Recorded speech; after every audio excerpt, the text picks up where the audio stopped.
Our main purpose out here is to make sure it stays safe while the kids get to and from school. Try to eliminate the violence.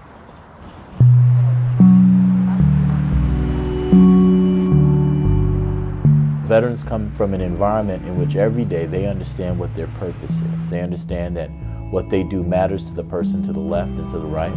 12-10-23, do you copy? They understand that there's this overarching goal. When they come out of the military, there's this moment in which they say, well, what's my new purpose? So our ability to come back as veterans and be useful to people, other than ourselves, is critical.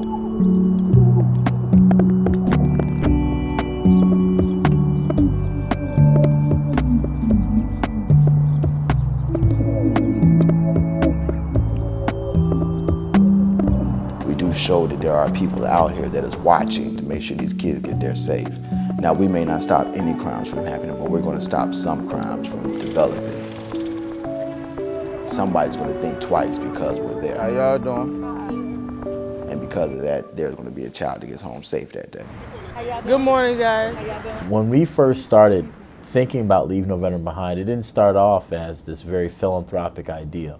I had joined the active duty after completing my college education. And I had all these student loans. I get back from Iraq in 2004. I get a call that my loans had come out of deferment and that I owed about $2,200 in 20 days.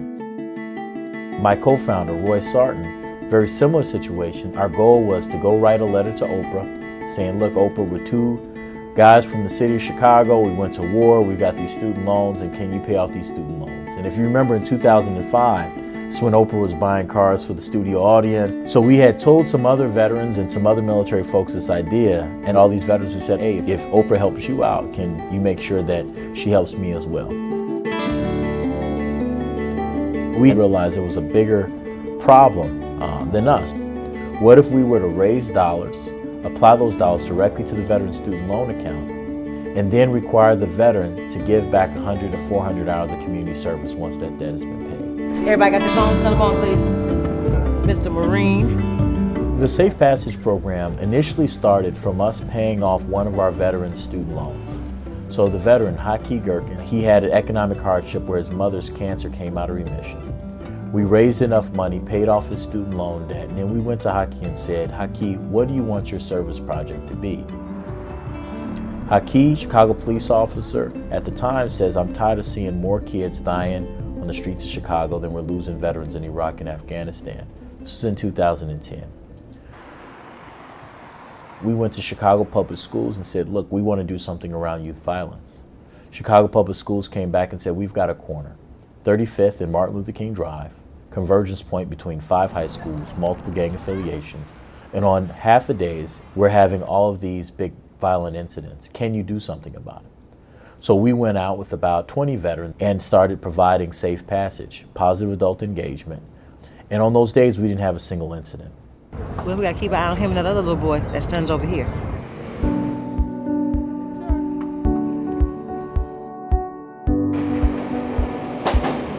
Looking for a job, filling out job applications, going off to interviews, just really trying to find a better way to advance my career.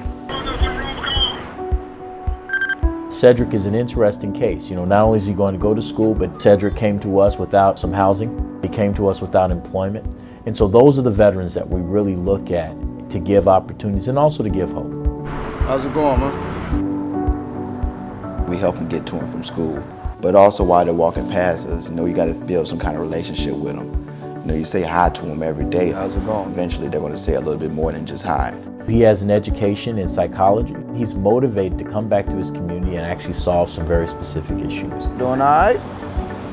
Anybody?